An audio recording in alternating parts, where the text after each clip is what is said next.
जय श्रीकृष्ण। गीतार अमृत को आपण को स्वागत।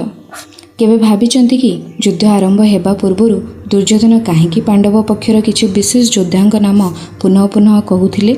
आजिर श्लोकरे एहार गभीर रहस्य लुचिछि। आज आमे भगवत गीतार प्रथम अध्यायर पंचम श्लोक को बुझिबा। दृष्टकेतु चेकितान काशीराजश्च वीर्यमान पुरुजित कुंती भोजश्च शैवश्च नरपुंगव। कल्पना करंतु कुरुक्षेत्रर विशाल युद्धक्षेत्र शंखध्वनि हो सारी। दुर्योधन सामने देखुचंदी पांडव सेनार एक शक्तिशाली पंक्ति। सेठारे अछंती दृष्टकेतु, चेकितान, काशीराज, पुरुजित और कुंती भोज एवं शैव। दृष्टकेतु होचंती निर्भीक राजा। चेदी देशर राजा शिशुपालंकर पुत्र थिले। से महाभारत युद्ध रे द्रोणंक हाथ में मरीथिले। चेकितान युद्ध कलार महान दक्ष। से थिले वृषिवंशीय जादव। से महारथी, योद्धा और बड़ सुरवीर थिले। पांडव मानकर 7 अक्षिणी सेनार 7 सेनापति मध्यरु से जड़े सेनापति थिले।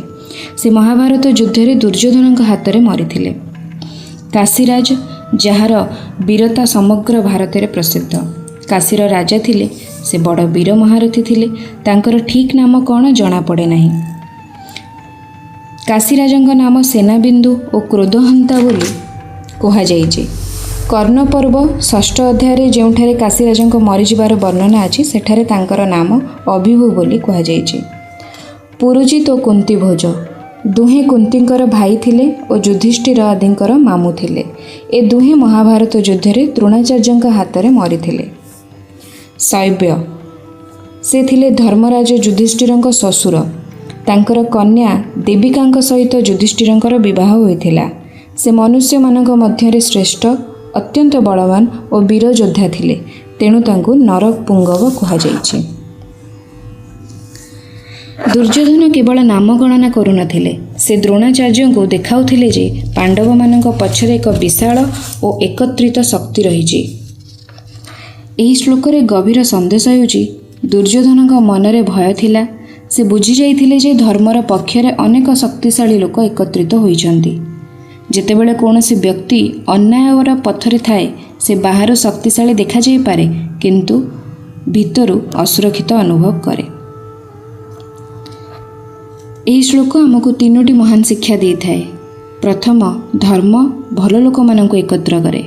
द्वितीय, सत्यर पक्षरे रहिले सहयोगी स्वाभाविक भाव में मिली थांती। तृतीय, बाह्य शक्ति ठारू अधिक जरूरी होची मनर पवित्रता। आम जीवन में मध्य जदि आमे सत्य, न्याय और भल कामर पथरे चलिबा तेबे ठीक लोक माने आम जीवन रे आसीबे। आखि बंद करी गोटे मुहूर्त भाबंतु, मु कि धर्म, सत्य और भल संगतर पथरे चलुची? एही प्रश्न ही आजिर श्लोकर सार।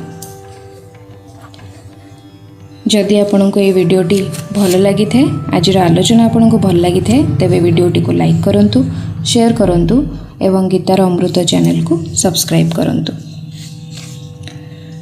परवर्ती वीडियो रे हमें प्रथम अध्यायर 6 श्लोक विषय जानिबा। जय श्री कृष्ण।